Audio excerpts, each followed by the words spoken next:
Yeah, so like I was saying before we got on the mic here, like I'm happy I'm in a place where I could support bands on tour because correct me if I'm wrong because I'm always curious about the current like the practicalities of touring of DIY kind of touring.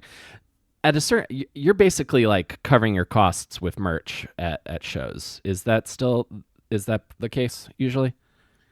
Essentially, it's the biggest way. I mean, we were grateful enough to get paid for most of the shows that the tour we just went on with Goalkeeper. I Mm-hmm. think there's maybe one or two. I'm not too sure, but merch does play a big role in covering costs with gas, covering maybe a night at the hotel if we did go that route, or just Mm-hmm. food in general. So I look as merch as the biggest way to support any band, because Mm-hmm. you're not making much off of those streams nowadays. Oh, absolutely. You got to hit like I think it's like to make like $4,000 off of just Spotify. It's like a million streams, and Yeah. that's like very, I think even still very rarefied air. So I think merch is incredibly important. That's how I think about it. Like in most creative endeavors, that merch Mm-hmm. is now a pretty critical component. But this shirt is sick as hell. Like as soon as I saw that this, for anybody who's listening to this, it's a play on. I'm talking to Aaron, the drummer for Friend Circle, and the shirt is a very clever play on the Friends logo and iconography. So I knew the second this went up, I was like, I'm getting that. I need that shirt in my life.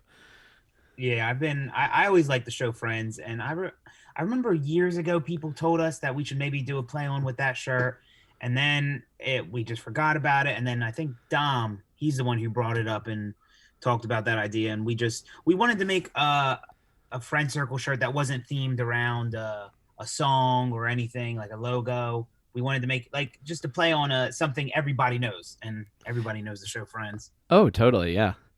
Yeah, I think comics always like to rag on other comics that have merch with like one of their jokes or something like that Mm-hmm. until like you do like a feature set for like some like hack headliner and they sell like $400 worth of shirts and you're like, oh, Yeah.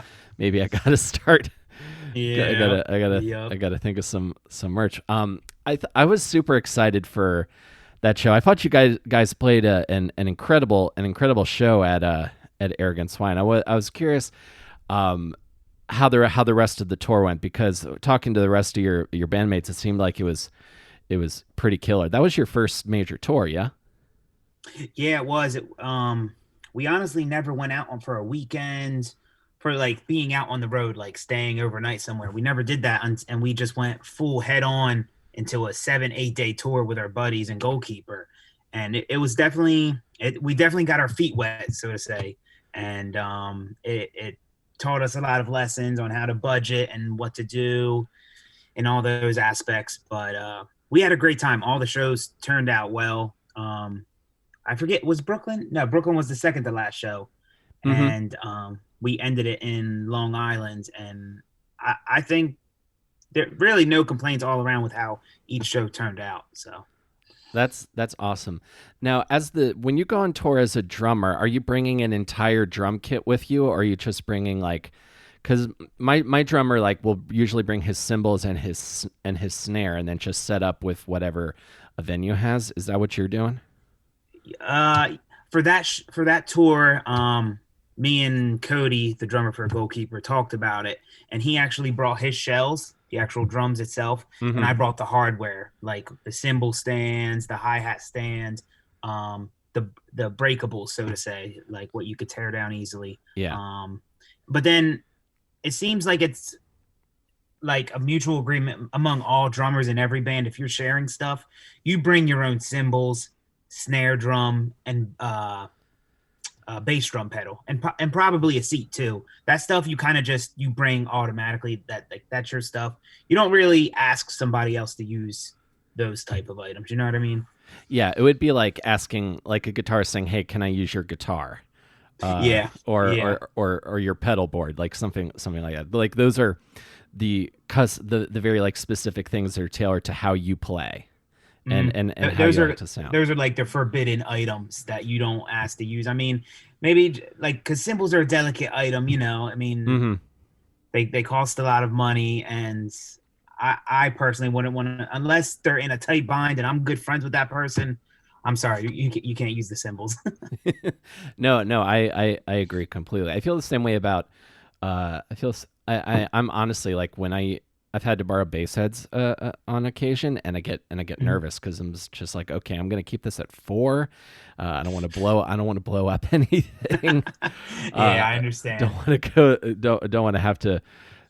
If I'm gonna spend I money on an amp, I want it. Yeah, I'd hate to be the guy to crack a cymbal or like make a crack in someone else's cymbal. So hmm I don't even want that burden on me. So I'll use my own stuff. I'll break my own stuff because I own it. You know what I mean? Oh no, totally. And so are you from Jersey or Philly? Seems like most of the guys are from like the Jersey kind of that Jersey Philly Delta.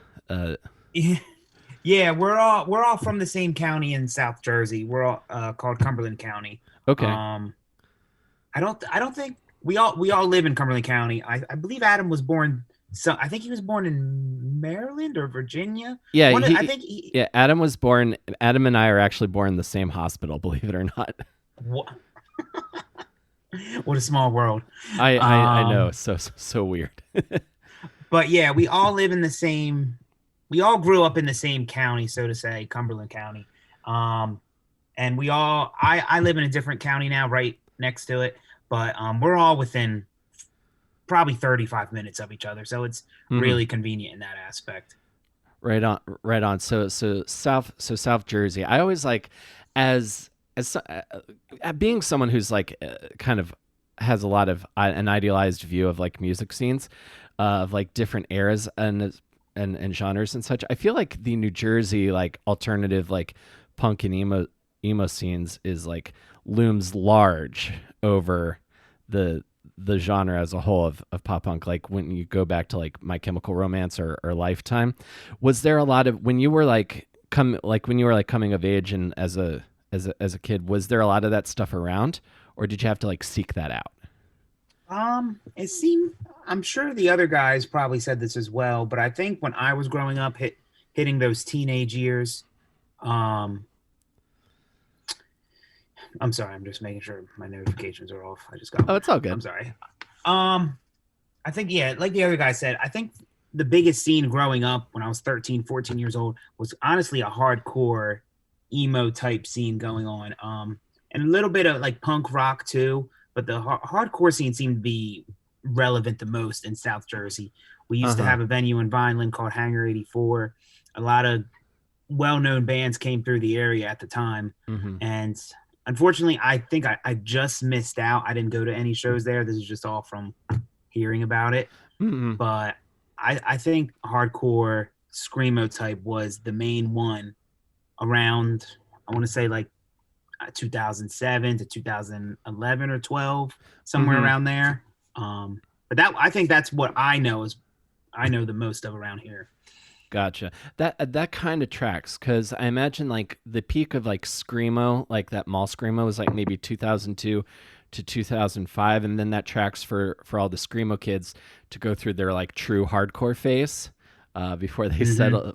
they settle into whatever they're gonna do next. So heavy music was kind of yeah, because Adam said something somewhere he started out in hardcore bands, and Yeah, yeah, they were definitely. I remember Adam. I just following Adam on social media before I was in a band with him. He mhm. he was into that screamo type stuff, and he was in some bands that played that type of music, and that's what was relevant the most when going through I would say end of middle school through our high school years. Mm-hmm. And was that stuff really connecting with you? That kind of like heavier, crunchy stuff. I probably not. I was pop punk through and through in my teenage years. I Uh huh. was into that Fallout Boy, All Time Low. even some other band like Boys Like Girls, that like kind of like a neon pop punk type genre, We the Kings and all that. Oh, like That's the what. Academy is, and like 303, and Yup, all a little the bit of that. Yup. all the like super hot topic, like brightly colored I think I've heard it called cartoon monster merch kind of bands. A good amount of that, yeah, I would say so. Like Uh-huh. right along those lines, right there. Uh-huh. I know exactly what you're talking about. Like Forever the Sickest Kids, I think Yup, kind of adjacent I to was that. into them a lot. Oh yeah. Well, that first album is like I went back and like re-listened to it, and I thinking like, oh, I hadn't listened to this in a while. I was like, that first Forever the Sickest Kids album, I think really stands up out of like all of the scene bands. That's one of the ones that I think still sounds really good all these years later. Yeah, I think when you play that on and people around my age, they're like, "Oh crap!" You almost forget about it and how good it was that first album. And I was listening to them for quite some time. I remember on my bus rides through high school and all that, just putting on. It wasn't their first album. They came out with one or two, but they seemed to lose a couple band members, and I don't know if I don't think they're doing anything nowadays. Yeah, I haven't heard anything from them recently. Another band that strikes that because I was going to college in Baltimore right as All Time Low were hitting, so I got to like Okay. see that whole process evolve. I remember seeing them open for SR-71 at like the Record Theater in Baltimore, like my freshman year of college. So I go way back with them, and I remember another like I remember they got signed, and then I a few other bands in that area like there's a group called the Friday Night Boys that were also pretty that kind of like very kind of like super poppy power pop kind of pop punk. Yeah. And then the other big band from Baltimore that I still love was the Dangerous Summer. Do you know them? I've heard of them. I never got into them, but I definitely know the name. Yeah, I that didn't even know they were from Baltimore. yeah, I used to they were amongst that same kind of group of there was like around the time All Time Low were starting to break. There was Danger Summer got signed to Hopeless as well. There was just like a lot of stuff going on when I was like so this was like 2004 2005 something like that. Baltimore had like a nice little scene going during that time. Yeah, it seems like All Time Low. They're a band that I followed very early on, and it seems like they've had so much success early on in their career when they got signed to Hopeless or whoever it was at the time. But it's it, and it seems like they're even growing nowadays. Like I thought they kind of like plateaued after a while, but with Mm-hmm. their latest album, it seems like they grew even bigger than what they were. And it seems like Baltimore nowadays, like I know a couple bands on social media through the band account from Baltimore, and it seems like there's still a decent scene nowadays. Oh, that's really cool because I haven't played there in years. I would love to go back and do like the Metro Gallery, or I think the record just reopened. I would love to go back there. I bet you guys would do really well down there. Yeah, I think that's a target of ours. We've played in Philly a lot of times. We played in Delaware a couple times. I think it's now trying to get to a little bit lower, go to Baltimore and maybe the DC area as well. Oh yeah, yeah. DC is there's some great bands out of DC now still, and so when you were in high school, were drums your first instrument? Was that what you were gravitating towards when you realized you were Um, going to play music? uh, I think that's what I gravitated towards. But it wasn't my first instrument. My parents had me to learn the piano actually, Uh huh. and I did it for a year or two. I did a few like some concerts by the lesson company, and I enjoyed it for the time being. But right around middle school, sixth, seventh, eighth grade, I had an option to join like the middle school concert band Uh huh. and play the snare drum. And actually, a little known fact, Adam's mother was actually the music teacher at the time.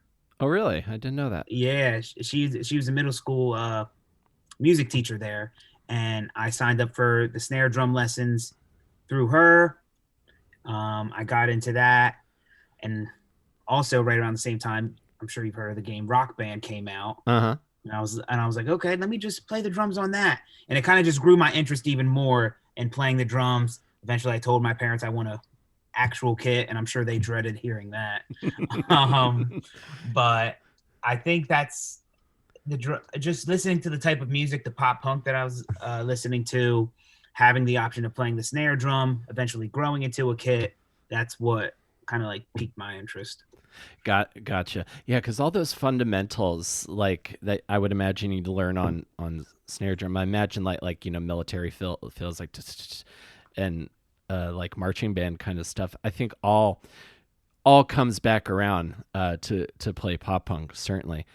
Um, in terms of I'm curious. Do you have a favorite snare sound like when it comes to pop punk drummers?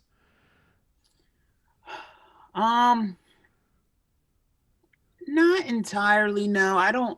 I'm not picky in that aspect. I like just playing the drums and wailing at them. Honestly, Uh huh. I know my buddy, well, the guitarist in our band, Dom. He's a guru for getting the right sound of each drum. And I mean, I'm not good in describing what I like. It's honestly, if it sounds good in my head, whether it's a high pitch or a low pitch snare, I'm Mm-hmm. good with it. And as long as it sounds good with what I'm hearing, I'm content. Gotcha. Gotcha. That's actually I think probably a healthier approach because I could very easily like spend like several hours just tweaking guitar tones and like different Mhm. amounts of gain and like virtual microphone positions and amp sims and stuff, and you drive yourself crazy after a while doing that. Yeah, I know our guitarist Dom. He's a fiend for that type of stuff, and he loves it. He loves going into the studio with our music engineer Tyler and just placing the microphones a certain angle, maybe tuning it, changing the drum head of it, tightening the resonant side of the snare to comparing it to the tuning the top head of the snare. There's a lot of factors that go on for it, and he loves it. And I'm glad he's in the band because he helps me out a lot. Uh huh. Yeah, it's important to like to learn from your bandmates. I think my guitarist is a shred wizard, so I learn a lot about music theory from that guy. Uh, Yeah, there's always that one guy in the band that who's uh just a guru in that aspect. hmm And when you're starting like out on drums and like when you start like playing rock music, I'm curious. Um, are there certain things that like when you're beginning learning rock drums that are like the basics? Like with guitar, it's like power chords and open chords, maybe a couple like blues scales. When you start playing rock drums, what's like the steps like 1 through 3? Uh I think just a big step in general, no matter what genre it would be, is learning your rudiments, your Mm-hmm. paradiddle, double paradiddle, triple paradiddle, flams, learning accents and all that. I think, and then learning those rudiments on a snare drum, practicing them nonstop, and then eventually taking those rudiments around the entire kit, venturing them onto the toms, into the cymbals, and you can get real creative. And when you master that, which I'm still working on, Mm-hmm. that grows you into a drummer in an entirely different way. So I would say practicing them is what helped me learn a bit on the drums in general, Mm-hmm. and I think it's just a key into advancing your skills. Gotcha. Okay, so you're taking drum lessons with Adam's mom, and then I'm guessing you probably did you know him at this time? No, Adam. Yeah. Yeah, he they I remember when she came and became the new music teacher at the school, and she Adam and his brother came to the school at the time. He's a grade below me, and it was actually my brother. It was the same age as his brother, so Mm-hmm. they kind of hung out a lot. I seen Adam through that, and just seeing him through the school and just knowing who he was. We did become, I would say, decent friends throughout middle school. Okay. So But you know. then, Oh, I'm but sorry. then Go it ahead. eventually ended. Where we went to school, we all split up. Like some people, like in different high schools. I had went to a different high school. He went to a different one. You had kind of like three different choices to go to. Gotcha. And where did you go? I went to a high school called Millville High School, and he went to Cumberland Regional, which they're not really that far apart. I mean, they're Mm-hmm. only probably like 20 minutes, 25 minutes apart. Mm-hmm. But you kind of lose those friendships you made in middle school because parents wanted their kids going to different schools. Yeah, totally. And did you play in band in high school? I did just stick with concert band at the time. I actually tried out for the jazz ensemble because I heard, oh, in jazz ensemble you get to play a drum kit, and I'm like, okay, I know how to play a drum kit. I know how to play rock beats and all that. Uh-huh. But little did I know they wanted jazz, hence in the name jazz ensemble. They wanted the drummer to play jazz beats and all that. Uh-huh. That didn't register in my mind when I tried out. So Right. I went in there literally playing some rock beats the entire time. And they're like, that's good and all, but can you play like a swing beat? And I'm like, what's that? Uh-huh. So it was I didn't get the drummer spot in jazz ensemble, Uh-huh. and I just stuck with concert band playing the snare drum. Gotcha. Yeah, just like a little Yeah, I know how to play a little bit of it now, but looking back at it, it just didn't register in my mind. I was like, oh, I could just, as long as I have a groove of any like type of rock beat, I'll be good to go. But Mm-hmm. little did I know. Yeah, I to me like playing jazz is very slight. I like listening to it. I just can't even begin to like to approach it academically. The closest thing I can play to jazz on bass guitar is I can play part of the bass line to Tank, the Cowboy Bebop theme. Mm, Which I feel like, as far as Miles Davis, of course, very influential, but I feel like that Cowboy Bebop soundtrack, very influential to a specific group of people in terms of jazz music. yeah, I got you. It was I know how to play a couple jazz beats, but I'm not fluent in that way at all. And it was awkward hearing that, like when they told me, oh, try this out, but I was like, oh, I can't really do that. I stick to my genre and that's it. hmm Yeah, I hear you. So okay, so you're going through concert band in high school, getting out of high school, and then is there what's the plan? Did you think I'm gonna be in a band, or did you have another path when you graduated? Well, when I was playing the drum set throughout high school, I was just practicing on my own. I played covers of all my favorite songs. I think at that time I was playing Paramore covers, Fallout Boy, Green Day. I Mm-hmm. was just playing in my basement to covers from the music that I enjoyed. I got asked to play in bands in high school, but I honestly turned them down. I was just like, I don't know if I want to do all that. I just like jamming on my own. Mm-hmm. But then college comes around. At that point, I was playing drums for 6 or 7 years, and I enter community college, and I run into Zach, uh, the, the Guitars. other member of Frnd Crcl, Uh-huh. and we have environmental science class together. The teacher asked us those icebreaker questions on what you're majoring in, Mm-hmm. goals and dreams and all that, and any hobbies. And in that icebreaker question, I said I play drums. Zach, sitting on the other side of the room, he said he played guitar. And from that point forward, he just scouted me out and Uh-huh. and just asked about the type of music that I listened to. We had the similar interest in like All Time Low. I liked Blink 182 a bit at the time, and he showed me a few of his demos.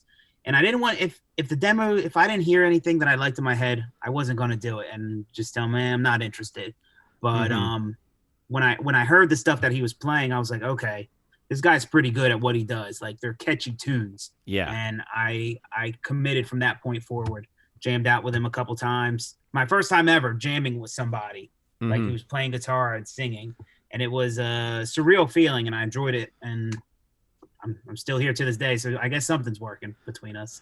Oh yeah, definitely. That's sort of like that sets the foundation for what becomes friend circle Yes. in that community college classroom. I find this it's interesting that you cite All Time Low, because I don't know how old you are, but I'm probably a few years older than you, because whenever because to me, like, the holy trinity is like Blink, New Found Glory, and maybe some 41, and then I'm always reminded of how quickly I age in pop punk years, because like because All Time Low to me is still, even though they've been around for 20 years, to me they're still like a new band, and I know that's ridiculous to think You of got to like get that. with the times, Will. They're I know all time low. They're in their 30s now, and it's I know what you're saying. They're like the Newfound Glory, Simple Plan, Blink. That's kind of the older pop punk, but that's I don't know. That's like the old now, and all time lows old. And I don't know. You've had the 2010s pop punk of like the Wonder Years and all those types of Hmm. bands, and now you're entering a new wave of pop punk. It seems in the last few years. Yeah, definitely. And it's like I feel like the current scene, the current new crop of kids, because I love all of this new stuff. I'm just super excited that pop punk is still relevant in 2021, and because unlike jazz became like a thing that like your grandparents listen to, but like the young kids still Travis Barker is still relevant, you know? Yeah, see, it seems like there are some genres that just stay steady over the decades, Hmm. and then pop punk, which had it's almost seemed like it's been a roller coaster. It's been at its height early 2000s, maybe teetered out a little bit and later in the 2010s, but it seems like I don't know, the last 2 or 3 years it's become more mainstream and it's at the height, and you see these mainstream pop artists or hip hop artists they dabble into it, and then of course you see Travis Barker on everything too. So Oh yeah, I just love that Travis Barker has just made every up and coming rapper like you're doing a pop punk EP now. That's the rule now. But I think it's really cool because it's really like catchy sound. Like all the stuff is super catchy, but it's all very familiar and different. Like I would just love to see this like experiment of like other artists doing like alternative music. Like if Machine Gun Kelly can make an absolute banger of a pop punk record, I would love to see like Mary J. Blige do like a ambient post hardcore album, like something with like a lot that of delay in chorus, like the slow brand that new songs. that's a different type of mix up right there, but I'm all for it. It's crazy how like you have Machine Gun Kelly and Travis Barker. Like I don't know if you keep up with celebrity gossip, but Travis Barker's dating a Kardashian for crying out loud. Hmm. Machine Gun Kelly's dating Megan Fox, and I don't know. It really seems like pop punk's at the mainstream right now. I don't know if you saw on Twitter, Well, dude, you but guys are getting shouted out by Perez Hilton. I was just about to bring that up. I have no idea how that happened. I saw the tweet overnight. He like tweeted at us from his personal account at like 4 in the morning, and I'm like, "What the hell is this?" I didn't know if some like maybe Zach or reached out to them. Uh It huh. was just all out of nowhere, and it blew up. And I'm like, "What? I've never thought." I heard about Perez Hilton. My mom follows all the celebrity stuff, and I heard Uh about huh. him and what he does. I'm like, that's just totally out of left field, but it was great to see. I mean, I love it. Yeah, dude, it's like super cool. I feel like so. I feel like you and Goalkeeper. I'm so fortunate to get you guys on the show now because I feel like it'll be a lot harder in a couple of years because I feel like I'm the rocket ship is like being loaded and it's just getting ready to take off, man. And it's because and then part of it is because like every like this your songs are so damn good. Like I was just re-listening to Internet Noise again before this and uh like end of the like of course like famous and complications are great but like end of the world that's like a beautiful song. Thank you, thank you. I'm glad like some of the non singles go noticed, and it I that's one of my top three songs off that album. It's we I could I could hear the potential in like those songs when we're just playing them for the first time. Zach shows us these tunes, we kind of break them down and add what we want to add and all that. And it's like going Mm-hmm. into the studio with our buddy Tyler, who does a great job in like filling the sound out and making it sound 100 times better than what it actually is. And it's hey, I appreciate the kind words. We're trying our best out here, and it's not easy all the time, but just seeing like hearing your reaction and hearing people's reactions when we play these songs live, that's why we do it. Yeah, absolutely, man. And Tyler, we've had some interactions on Instagram. I love that dude. I like that dude of the what I've interacted with him on Instagram. He seems solid.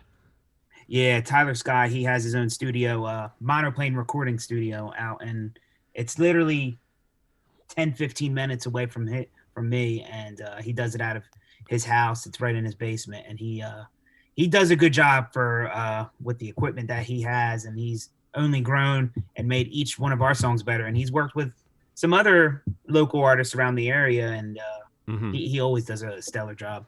Yeah, his work is spectacular. One other thing I wanted to tell you. So my wife came with me to the that Brooklyn show, and so I was Yes. like, I had prepped her. I was like, oh, I've interviewed this band Goalkeeper. I've interviewed everybody in Frnd Crcl except the drummer, but I got to get the drummer on. And so she knew, like, kind of knew who you guys were. And then after the show, she's like, you know, your two friends. They were the best. Like those were the best bands on the night. Nothing to who everyone else that was on that lineup, but you guys stood out to her, and I consider that that high praise. Hey, that means a lot. I appreciate. Hey, I enjoyed meeting your wife, and like I said, we try our best, and I know Goalkeeper. They always put on a stellar show as well, and is I appreciate the high praise. Absolutely, man. And I've told this to the other guys, too, because you've been in the band. It's basically like you and Zach from the beginning, and then it's kind of settled into the current lineup with Dom and Yeah, Adam. yeah. It started off as me and Zach. Zach had this project. I think his goal was to create a band. He was seeking a drummer, Mm-hmm. and we played a couple shows with just me and him, just a two piece. And I was so happy with the product that we were putting out. I was like, oh, we don't need anybody else. Let's just make it a two piece.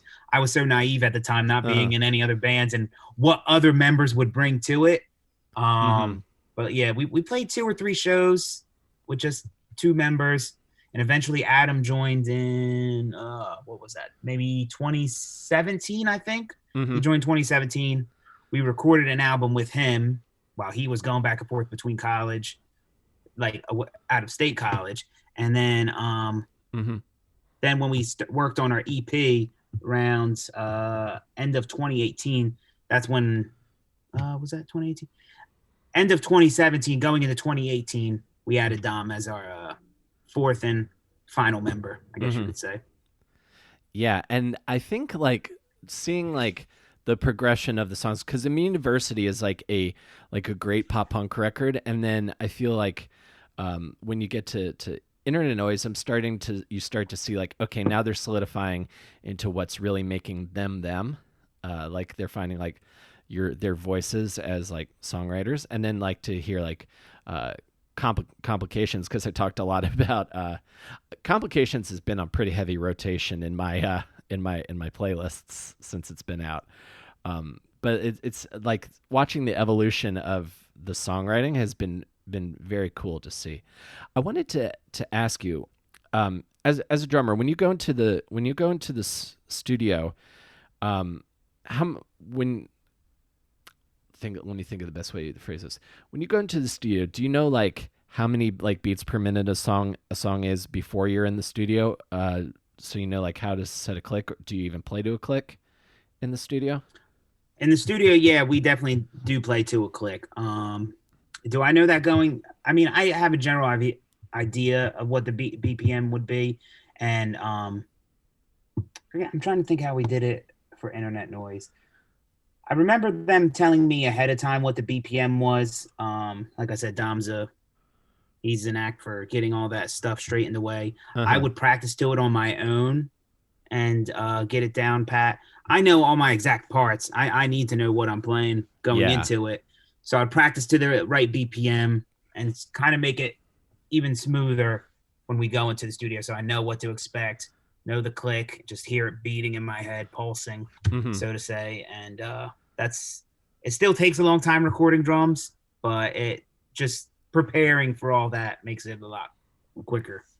Oh, absolutely. Because especially, I feel like now in this day and age where, like, recording drums is a slowly loss is slowly becoming a lost art, because it's so easy to do, like, to do e-drums and, like, sample replace stuff. It seems like people do a lot nowadays. But, like, your drums sound great on Internet Noise. Do you play to a click live? Um, I just started to. That's only because for complications, we do have some electronic drums and sounds that I use on a sample pad. Uh-huh. And to this we've been slowly incorporating a sample pad into our set. Mm-hmm. I don't know if I was able to use it at the show that you were at. We were having some technical difficulties, but Uh-huh. for this tour, I had a little 4 pad system. I loaded up the samples for complications, and I trigger them. But I need to have the beat and the click in my head for those songs. But in general, for all the other songs that don't require the sample pad, I don't Mm-hmm. play to a click. Mm-hmm. Yeah, I haven't done play to a click live ever. I've just now started getting like doing like home demos and stuff. I've just Mm-hmm. started getting used to like playing to one when I record myself. The thing, a funny thing I've taken with from this podcast is I was talking to Fluff from Dragged Under in YouTube, and he says he and his bandmates to determine how fast the song is, they'll like jump up and down while playing the riff to track like, oh, okay, maybe we need to do a little bit faster done. And so I thought that was a really interesting approach to like how fast or slow does this song go. And you said they actually jump to like. Yeah, they'll be like in this practice space or the studio, and then they'll like actually jump up and down. Oh, geez, that's a unique way of doing it. But whatever, hey, whatever works for the band. I mean, Mm-hmm. I'm not judging by any means. Absolutely, man. And I want to ask you because I've by the time people are listening to this, we'll be in like the release week of your newest single. Um, what can you tell me about Quitters? Because I've listened to the little snippet and I'm really digging what I'm hearing. Yeah, Quitters is the what is that? I think it's the third or fourth song we're releasing off of our label Lost Music Collective. Mm, And Quitters is it's not the longest song, so to say, but it's short and sweet. It's to the point, so to say. mm-hmm, I think has it's incorporating more of what we've been trying to do between Adam and Dom. I mean, not Adam and Dom, Adam and Zach, of kind of like a speaking back and forth to each other. Boom, one line Zach, one line Adam. It's kind of like advancing off of what we built with Internet Noise, with incorporating the 2 vocalists, and mm-hmm. it's elaborating more off that. And it's a fun, upbeat song, and it's like I said, it's short and to the point, and where you're going to enjoy it. It's not going to get boring at all with that one. Excellent. And did you guys film the video on tour or like just around like Philadelphia? That was around Philadelphia. We filmed that video over the summer. I want to say end of July, middle of August. We worked with a great videographer, and he took us. The idea was we just roamed around Philly, had a few. I don't want to spoil the video, so to say, but had a few. We filmed a few office scenes, and we just roamed around Philly blasting the music. It's something that I'm not used to. I get awkward very easily in like a public setting like that. Mm-hmm. So we were just blasting Quitters off of a speaker and just roaming around, just having fun with it. And it was pretty easy, so to say, and which is always good, because some music videos kind of get out of hands, and like we don't have all the resources to do some stuff. But this video was straight and to the point, just like the song is, and you'll hear it. Uh-huh. Like super, like almost like guerrilla filmmaking style. Living in New York, I walk through a lot of rappers making music videos every now and then. So it's always like fun to see like, a couple guys with like the video and someone just like rapping to an iPhone or like a DSLR. Yeah, it was definitely different. We've always done our past music videos in a closed setting, and that's what I'm most comfortable with. But being in a band and making music, you got to go outside your realm, and that's what I learned. And it was tough. Like, just I don't know. It's weird. Like, we put out this music for everyone to hear, but when we were blasting it on a speaker, I felt awkward. It was like, oh, it's a little weird, but I had to get used to it for the video. Definitely. And I'm curious because Lost Music Collective seems to be putting out like a lot of amazing stuff, and I've I've had Vinny on as well. How did the band come to get involved with them? Well, we originally when we saw the label be created, I think that was 2018 or so. We saw that Vinny and our uh, the Eric at the time, they signed Goalkeeper and a couple of other good bands Mm-hmm. all throughout the country. Some bands in Chicago, up in Canada as well. We were like, all these bands are trying their hardest, putting out good music too at the same time. Mm-hmm. And Goalkeeper, we were becoming friendlier with them, just being around the same area, around the Philly, South Jersey area. And we had a few conversations with Vinny, and it went well. They know our goals, and we see what they're trying to do. And it was Mm-hmm. kind of like it was a good blend at the time, and that's why we signed on to them. And it's been good ever since. We've dropped a couple songs, with Complications being the biggest one, and we've Yeah. grown putting that song out. So it's they're good guys over there, and we've had a good time working with them.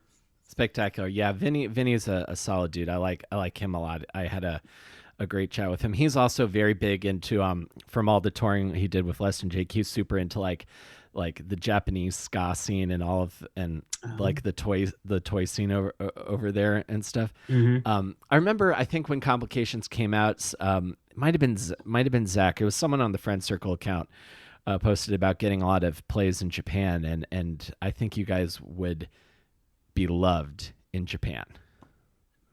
I think he posted. Yeah, that's usually Zach posting the screenshots.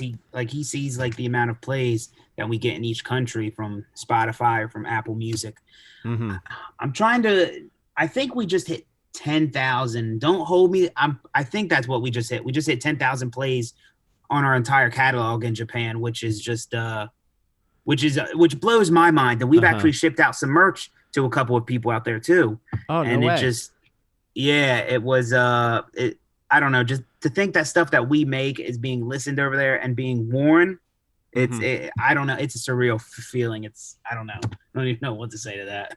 That's pretty awesome. There is such there from my experiences. I've been fortunate enough to travel there a couple times, and I always like hit up like the J Punk section at Tower Records in Shibuya when I'm there, and there's like a lot of really great sounding bands. Of course, there's very interesting experimental metal and like experimental math rocky kind of stuff, but like the Mm-hmm. pop punk is out there. It's like all like it's there's tons of great like old school skate punk. There's tons of like great early 2000s pop punk. The band Alistair, when I a few years ago just did a big tour over there a few years ago. There seems to be like still a real interest and hunger for pop punk over there. Hey, it's great to see. It's great to see pop punk and being played many different places of the world. And I don't know, Japan, like what when I started the band with Zach back in 2016, I don't know, it's just I never thought our music would be being played overseas. I don't know. It's Mm-hmm. just like I said, a surreal feeling, and I'm grateful for it. Like I said, with people enjoying our music. Yeah, that's one of the beautiful things like the internet is that it is so it's much easier now for anybody anywhere to find you and to love you, and I think it's really cool to see, man. um I'm curious. So Quitters is coming out this week. Is there anything else you can tell me about? I'm speaking as a fan mostly. Anything else you can tell me about like future friend circle stuff on the horizons? We do have so we have Quitters coming out on the 22nd, and we have another single as well that will probably be announced shortly after. I don't know if we'll be getting it in before the end of the year. If Mm-hmm. not, it'll be early 2022. Um, and that one's I don't want to say give too many details, but that's Sure. it's a little bit. I guess I'll use the word heavier, so to say. I'll Okay. just use that word. That'll be out. I would say 2022. We have them. We've also have two more videos with us playing like a live perform, not live, but kind of like a live studio session video Mm-hmm. that we'll be putting out as well. We did one with Complications when we dropped that song, so Mm-hmm. we have two more videos following those singles. Um, as regard, I think after that, it's honestly getting the guys together and making some new material. We do have some demos made, but I don't think enough where we're happy yet. Mm-hmm. So I think we got to write a couple more bangers, so to say, and Mm-hmm. head to the studio with Tyler because I think that's our main go-to guy when it comes to recording. Awesome. So you like get a couple singles together, like get them down and get them to a place where you're at, get them into the studio, so you got kind of got like a cache of stuff to release throughout the year.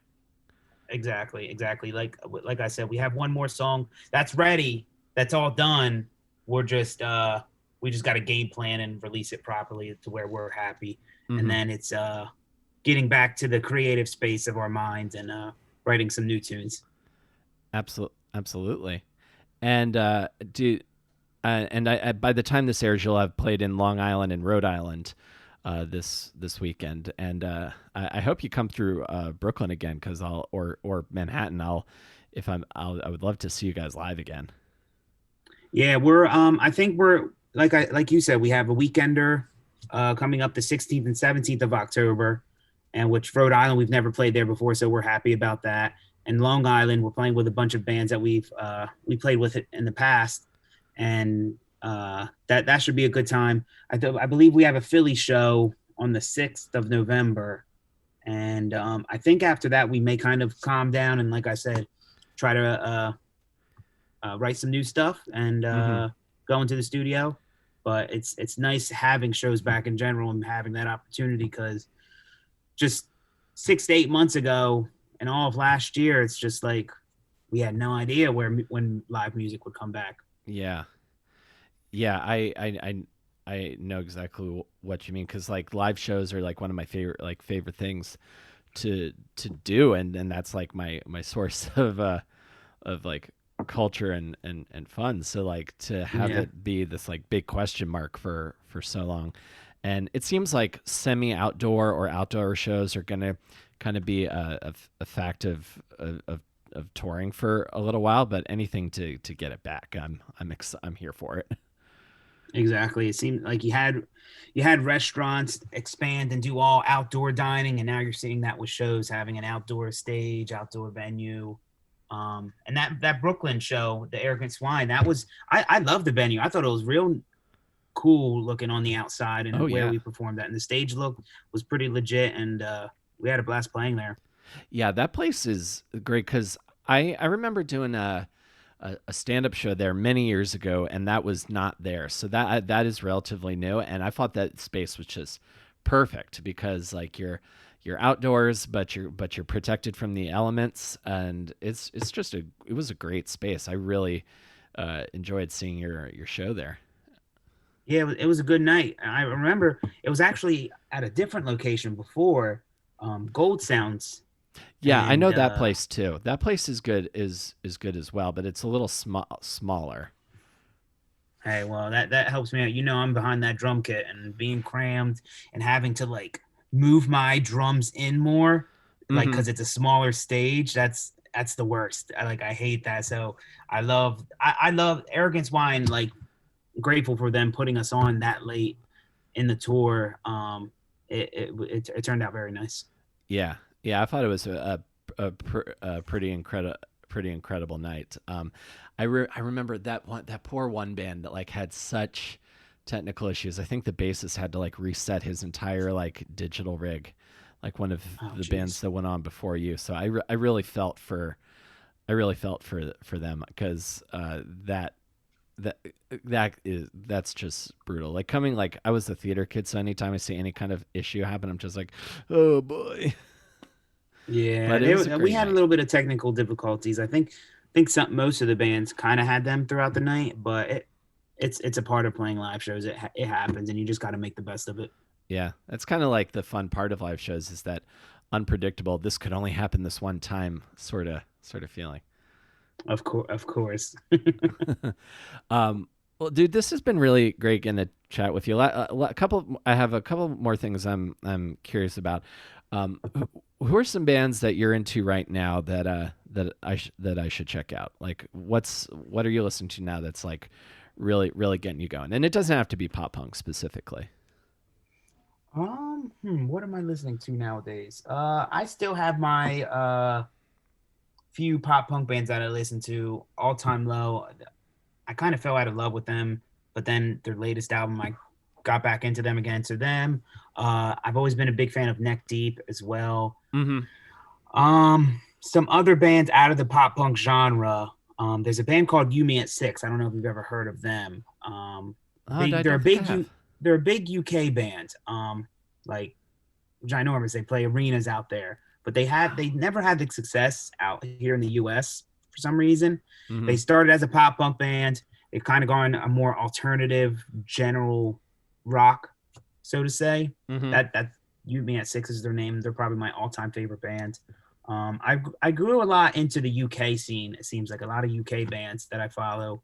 Another band called Twin Atlantic. They're more of an alternative rock sound as well.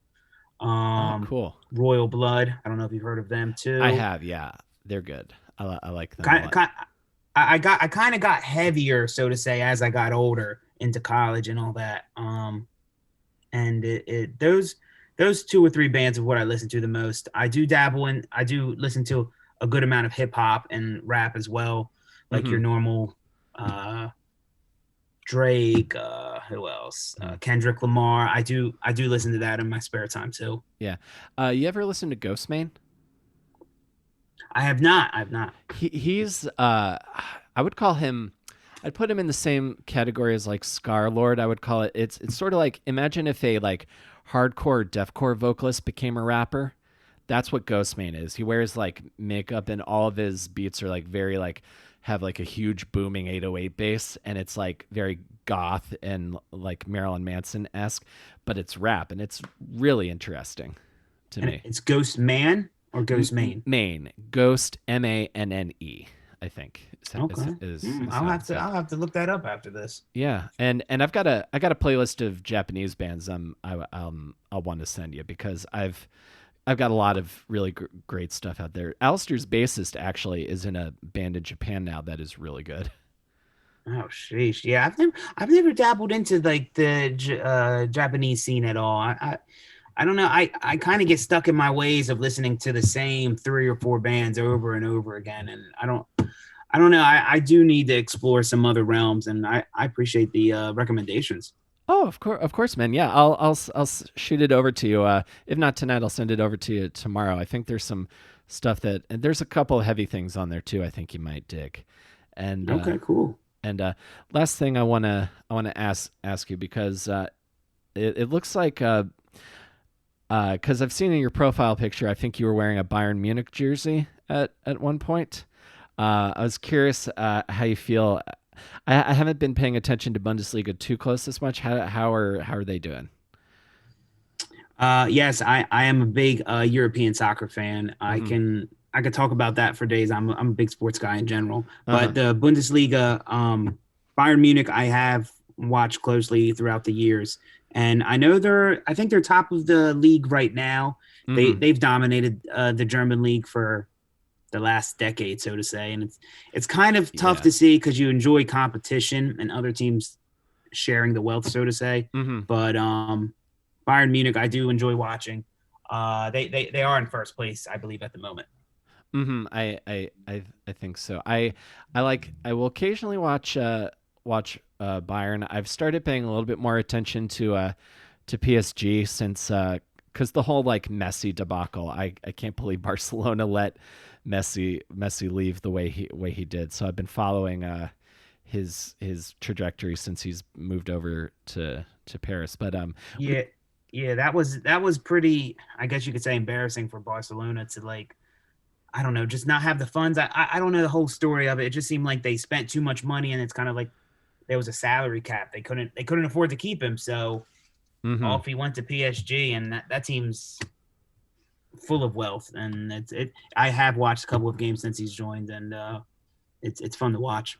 Mm-hmm. My favorite thing is, I think his first game, the opposing goalkeeper handed his son to Messi and was like, "Can I take a picture of you and my son?" So I thought that because PSG just have like stupid money. Like Chelsea are pretty rich, Barcelona and Madrid are pretty rich, but like PSG is just like ridiculously Yeah. wealthy. Yeah, it's I did see that goalkeeper and his kid going up to players or fans running onto the field to take pictures with Messi. It's crazy. And then when PSG have all the money, and who wouldn't want to live in play in France, really? Like just Mhm. how lovely that life would be. Oh, certainly. On your off days, just like I imagine I've been to France but not Paris, and I imagine I would take to Paris well, just like wearing like a hat and scarf and just like casually discussing like philosophy in a cafe all day while drinking coffee.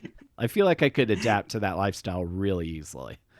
Hey, I would love to see it with your scarf and that hat, that fancy hat that they wear. Uh-huh. I love Um, that hat, that kind of hat. and I've never been to France. Adam's been there. He went backpacking across Europe, and it's like you have all these players in the European football world. They don't. I mean, England's nice. It has a competitive league, but you don't want to go to rainy England. You'd rather go to a nice Mhm. city like France and the beautiful culture that they have there. Not to trash England by any means. Oh no, yeah, no, yeah, of course. But there is definitely that whole rainy night in Stoke. That is a very real thing. As I've loved the time I've spent in England as well. I always wonder, like, because now that David Beckham's got an MLS team in Miami, I'm pretty sure the last 2 years of both Ronaldo and or Messi's careers, I could very easily see them both ending up there for the last year or two of their playing. Yeah, it's bound to happen at some point. You have these superstars, and just the like what the United States presents to like these international players. I'm sure it's either going to be Miami or maybe LA, even though that's LA Galaxy, or a New York team. It's tough for the smaller markets, like a team in Cincinnati or in Vancouver. It's tough to attract any names when you got LA getting Ronaldo or Neymar, Messi. I'm sure that's bound to happen in a couple of years. Yeah, I'm holding my fingers are crossed because I'm a New York City Football Club fan, so Okay. I'm holding out for them because I got to see like David Villa and Frank Lampard and Andre Pirlo all play on the same team for a while, and that was pretty cool just a fan of the game. So I would love Yeah, to see more of the greats come to America because I think it'll only help the sport in America. yeah. I'm a Philadelphia Union fan. I've gone to a couple games out here, and it's I don't know if we'll ever attract a big name like that. I know we have a bigger own. Well, I know Kevin Durant, the basketball player. He just invested a stake in the club, and Oh, cool. I don't know if he could work any connections at all. It's like I said, those big European football stars. They're attracted to the big cities in the United States. Mm-hmm. I feel like he could absolutely work something because I watched the Dark Side of Football about the Philadelphia Eagles and talking about like the number of former Philadelphia players that still live in Philadelphia because they like it so much. I feel like he could hopefully work some magic for you because your team and my team have a mutual enemy in the Red Bulls. So Yeah, we that's one thing we could bond over is our hatred for the Red Bulls. I don't mind New York City FC. I mean it's kind of a rival, but Red Bulls mhm. is our both our number one target. Yeah. Well, we're one of the newer kids on the block. They've been there for years and years. So, and they also win whenever we can't seem to beat them whenever New York plays them. So it's Yeah, they had a lot of success. They had a great player in Thierry Henry. This is probably mid 2000s or the last decade. yeah, he's a He was a goal legend. scoring machine. Yeah, he's a legend in his own right, and he brought a lot of success to the Red Bulls. He was there. Yeah, him and Bradley Wright Phillips were big for Red Bulls Yeah, they for were goal scoring machines up yeah. there. I know. I was there for when they at Yankee Stadium when they beat us 7-0. Now I gotta ask you, how do you feel about being a New York City FC fan? Like seeing them play in Yankee Stadium, is that still like an odd feeling? I don't know if you've ever been to a game, but or even just watching it Mhm. on the television, because it's still awkward in my mind. Like I feel like they should be able to get a stadium somewhere. I don't know if they're currently building one or not, but I don't know. When I see the outline of a baseball field while they're playing In the bottom soccer, part. football, whatever you call it, Uh, it's kind of it's still odd to me. yeah, well, I've been a season. I have season tickets, so being there, I'm like right. My tickets are like right behind one of the goals, so like the actual view and sight lines are pretty good when I'm physically there. When watching them on TV, it's awkward. I would love to have a soccer specific stadium. The problem is that build I guess getting the permission and permits and financing to do it in the actual five boroughs of New York, there's so many hoops to jump through Yeah, comparatively. I'm sure. And they've kind of painted themselves into like we are the New York City team, and they've just shit on New York the Red Bulls for being in New Jersey. So they kind of have to be build it in New York City. But honestly, like it's very easy to get to from where I live. It's easy to get home. It's a lot better than the other option they've had this year is because of the baseball.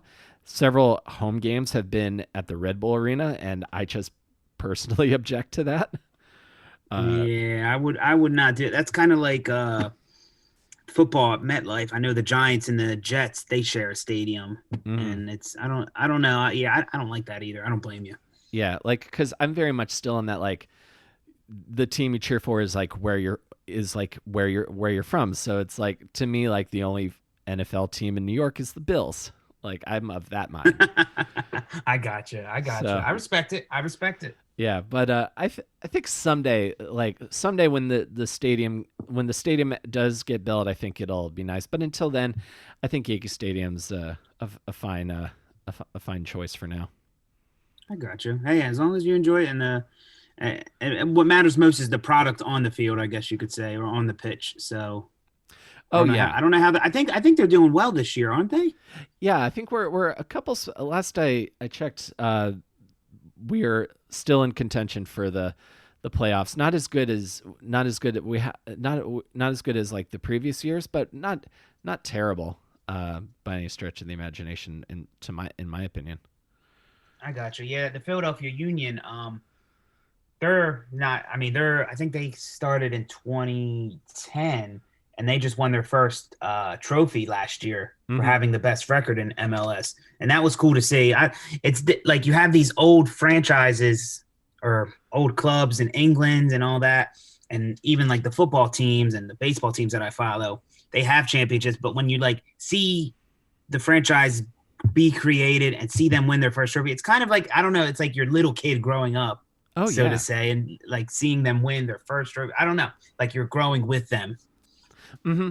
Oh yeah, absolutely, and especially in England, when anytime a team that isn't Manchester City, Liverpool, Manchester United, or Chelsea wins or something, and I'm purposely not including Arsenal in that because the Arsenal need help.